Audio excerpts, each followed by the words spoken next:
دہشت گردی کے خلاف جنگ میں سیاسی جماعتیں اور سیکیورٹی فورسز کا ایک ہی بیانیہ ہے۔ دہشت گردی کے خلاف جنگ کے بیانیے سے کوئی ہمیں ٹس سے مس نہیں کر سکتا۔ افغان طالبان، خوارج اور ہندوستان گٹھ جوڑ 2025 میں کھل کر سامنے آئے۔ D G I S P R lieutenant general Ahmed Sharif Chaudhry کی نیوز کانفرنس۔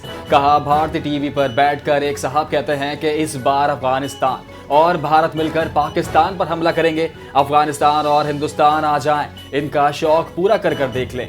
دہشت گردوں کی کوئی آئیڈیالوجی نہیں ہوتی، سب دہشت گردوں کا ایک ہی باپ ہے اور وہ افغانستان ہے۔ افغان طالبان کو کئی ایجنسیاں استعمال کرتی ہیں۔ دہشت گردی کے خلاف پاکستان جیسی جنگ دنیا میں کسی نے نہیں لڑی۔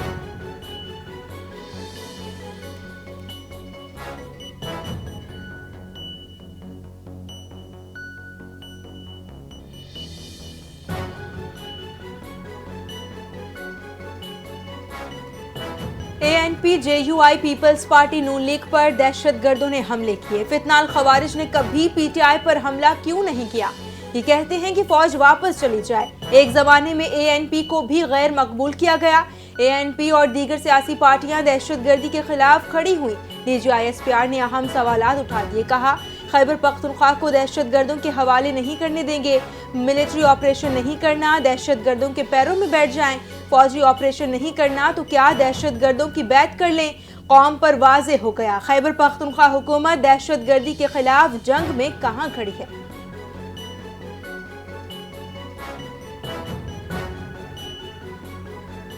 جس سیاسی جماعت نے بات کرنی ہے حکومت سے کرے، ہمارا کام سیاسی جماعتوں سے بات کرنا نہیں۔ DGISPR کا واضح اور دو ٹوک پیغام۔ کہا، ہمیں کسی سیاسی جماعت سے کوئی ایشو نہیں ہے، سیاست سیاسی جماعتوں کا کام ہے، وہ کوئی حل نکالیں گے۔ معدنیات کا فائدہ KP کے عوام کو پہنچنا چاہیے۔ معدنیات کے 5000 سے زائد لائسنس کس نے جاری کیے؟ اسمبلی میں بیٹھ کر جھوٹا بیانیہ بنایا جاتا ہے، ڈالر تو انہیں ملتے ہیں۔ خیبر پختونخوا میں غیر قانونی کان کنی ہو رہی ہے۔ خیبر پختونخوا میں امن کی بدامنی ترقی ہوئے۔ سوشل میڈیا کو دہشت گردی کے فروغ کے لیے بھی استعمال کیا جاتا ہے۔ ریاست نے سوشل میڈیا کے خلاف کچھ اچھے قوانین بنائے ہیں۔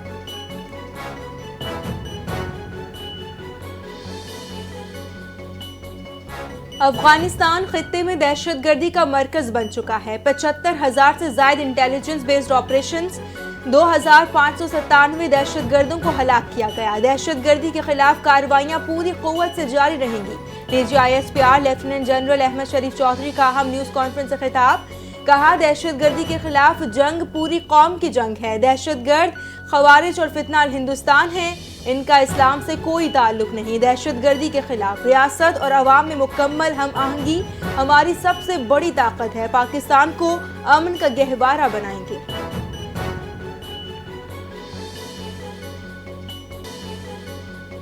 خسارے کا شکار ریاستی ملکیت ادارے کی نجکاری حکومت کی اولین ترجیحات میں سے ہے۔ PIA کی 75% حصص کی کامیاب نجکاری بارش کا پہلا خطرہ ہے۔ وزیر اعظم شہباز شریف کی زیر صدارت نجکاری کمیشن کے امور اور زرعی برآمدات سے متعلق اہم اجلاس۔ حکومت کی معاشی اصلاحات، نجکاری کے عمل اور زرعی شعبوں کی ترقی پر تفصیلی غور کیا گیا۔ وزیر اعظم نے نجکاری کمیشن میں اصلاحات، ڈیجیٹلائزیشن، نجی شعبوں سے بہترین صلاحیتوں کے حامل افراد کی تعیناتی اور تمام ترقیوں کو مکمل شفاف بنانے پر زور دیا۔ وزیر اعظم شہباز شریف کے آئندہ 5 برس میں زرعی برآمدات بڑھانے کے لیے جامع لائحہ عمل تشکیل دینے کی ہدایت۔ کہا، وفاقی حکومت صوبوں کے تعاون سے زرعی ترقی کے لیے اقدامات کر رہی ہے۔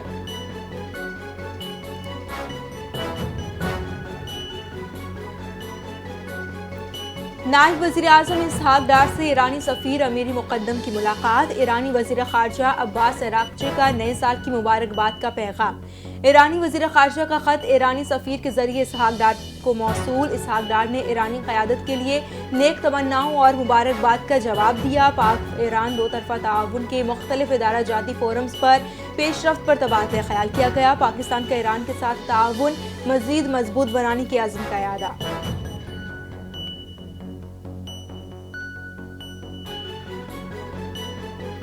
مہنگائی کے ستائے گیس صارفین کے لیے اچھی خبر آ گئی۔ حکومت کا گیس کی قیمتوں میں اضافہ نہ کرنے کا اعلان۔ گیس کی قیمتوں میں آئندہ 6 ماہ کے لیے کوئی اضافہ نہیں ہوگا۔ گیس سیکٹر میں سرکولر ڈیٹ کا بڑھنا رک گیا اور نیا قرض پیدا نہیں ہو رہا۔ مصطفیٰ محمود کی زیر صدارت قومی اسمبلی کی قائمہ کمیٹی پیٹرولیم کا اجلاس قطر سے اضافی LPG کارگو کے عالمی منڈی میں منتقل کرنے کا کامیاب معاہدہ طے پا گیا ہے، جس کے باعث گیس کی قیمتوں پر دباؤ کم ہوگا۔ وفاقی وزیر پیٹرولیم علی پرویز ملک کا اجلاس سے خطاب، کہا اصلاحاتی اقدامات کے نتیجے میں تمام صارفین کے لیے گیس کی قیمتیں برقرار رہیں گی۔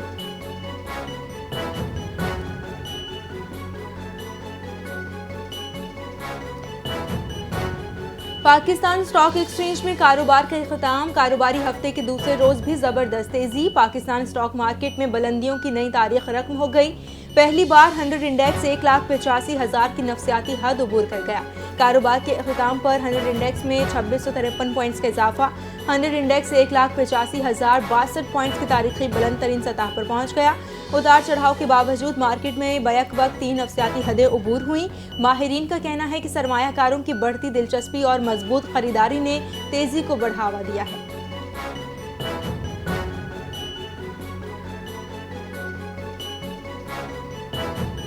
SIFC کے سرمایہ دوست پالیسی کے ثمرات نمایاں، صنعتی شعبے میں بڑی توسیع، کاروباری اعتماد میں اضافہ، پاکستان کی معاشی سرگرمیوں میں نمایاں تیزی، DG خان سیمنٹ کا پاکستان کی سب سے بڑی سنگل یومیہ کلنکر لائن قائم کرنے کا اعلان، نئی کلنکر لائن کی یومیہ پیداوار صلاحیت 11,000 ٹن تاریخی سنگ میل ہے۔ توسیعی منصوبہ تعمیراتی اور انفراسٹرکچر شعبے کو مضبوط سپلائی فراہم کرے گا۔ بڑھتی صنعتی سرمایہ کاری پاکستان کی معاشی سمیت استحکام اور طویل مدتی ترقی پر مضبوط اعتماد کی عکاسی ہے۔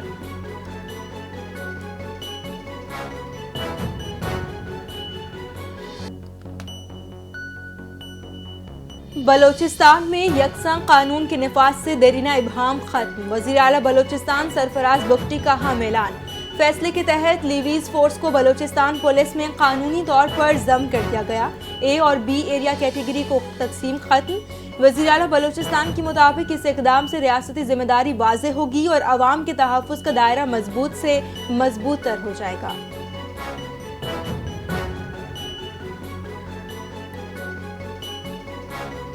چیئرمین پیپلز پارٹی بلاول بھٹو سے بلاول ہاؤس میں مختلف اراکین سندھ اسمبلی اور پارٹی رہنماؤں کی ملاقاتیں، سندھ اسمبلی کے اسپیکر سید اویس شاہ، اراکین امتیاز شیخ شیر محمد وغیرہ اور فیاض بٹ نے اپنے بچوں کے ہمراہ ملاقات کی، متعلقہ اضلاع کے عوام مسائل اور ان کے حل کے لیے آگاہ کیا۔ ملاقاتوں میں شکارپور، جیکب آباد، دادو اور دیگر علاقوں کے عوامی مسائل پر تفصیلی بریفنگ۔ پیپلز پارٹی کے سینئر نائب صدر سینیٹر شیر رحمان نے بھی چیئرمین بلاول بھٹو سے ملاقات کی، ملک کی سیاسی صورتحال پر تبادلہ خیال۔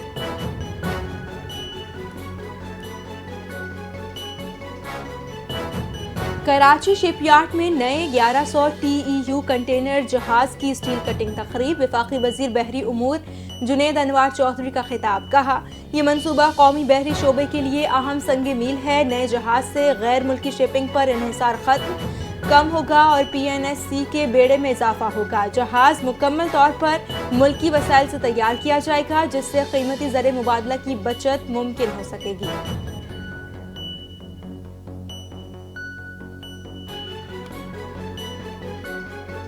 باجوڑ جار پل صوبائی حکومت کی عدم توجہ کا شکار، عوام پریشان، اگست 2025 کے سیلاب میں جار پل تباہ، پاک فوج نے عارضی پل تعمیر کیا، عارضی پل کے ذریعے عوام کی عام طرف جاری مستقل بحالی کا تاخیر کا شکار، عوام پاک فوج کی مشکور، صوبائی حکومت کی نااہلی پر سوالات، منظور شدہ فرض کے باوجود جار پل پر تاحال کام شروع نہ ہو سکا، رابطہ پل کی فوری تعمیر یقینی بنایا جائے، عوام نے حکومت سے مطالبہ کیا ہے کہ منظور شدہ فنڈز پر فوری کام شروع کیا جائے۔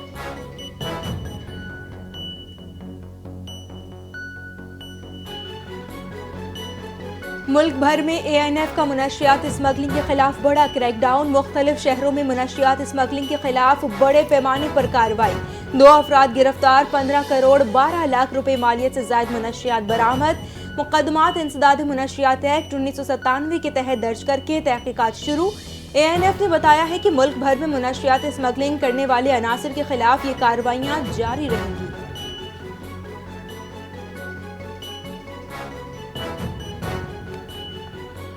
عالمی بینک کی جانب سے سندھ فلڈ ایمرجنسی ریہیبلیٹیشن منصوبے کی کارکردگی کو تسلی بخش قرار دیا۔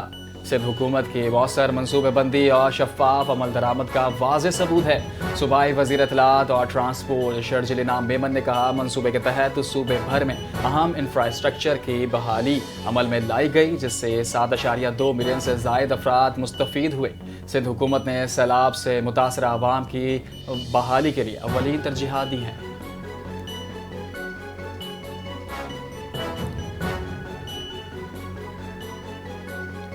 کلین انرجی کے میدان میں پنجاب نے سب کو پیچھے چھوڑ دیا۔ پنجاب میں بایو گیس اور ویسٹ ٹو انرجی کے ذریعے خود کفالت اور گرین انرجی اکانومی کی بنیاد رکھ دی گئی۔ وزیر اعلیٰ مریم نواز کی 6 بایو گیس پلانٹس کی منظوری، لاہور میں 4 اور فیصل آباد میں 2 بایو گیس پلانٹ سے پنجاب میں کلین انرجی کا عملی آغاز ہوگا۔ وزیر اعلیٰ مریم نواز کا پنجاب کی کلین انرجی مستقبل پر بریفنگ۔ مریم نواز نے اسمال بایو گیس پلانٹس کا قابل عمل منصوبہ طلب کر لیا۔ بایو گیس پلانٹ سے گھریلو استعمال کے لیے سستی گیس میسر ہوگی۔ وزیر اعلیٰ پنجاب مریم نواز کا اجلاس سے خطاب کہا کہ بایو گیس پلانٹ کے ذریعے فصلوں کے لیے بایو فرٹیلائزر بھی حاصل کی جا سکے گی۔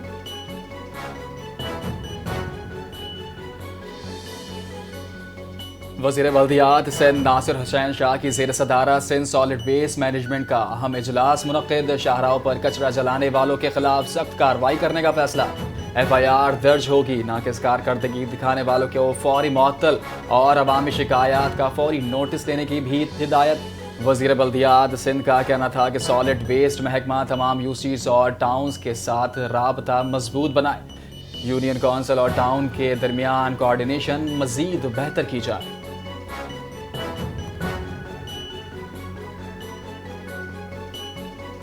راولپنڈی پولیس کا پتنگ سپلائرز کے خلاف کریک ڈاؤن، 4 پتنگ سپلائرز گرفتار، قبضے سے 1317 پتنگی اور 6 ڈوریں برآمد کر لی گئیں۔ زیر حراست افراد کے خلاف الگ الگ مقدمات درج۔ پولیس کے مطابق پتنگ بازی ناقابل ضمانت جرم قرار دی گئی ہے۔ ایسے خونی کھیل میں ملوث افراد قانون کی گرفت سے نہیں بچ سکتے۔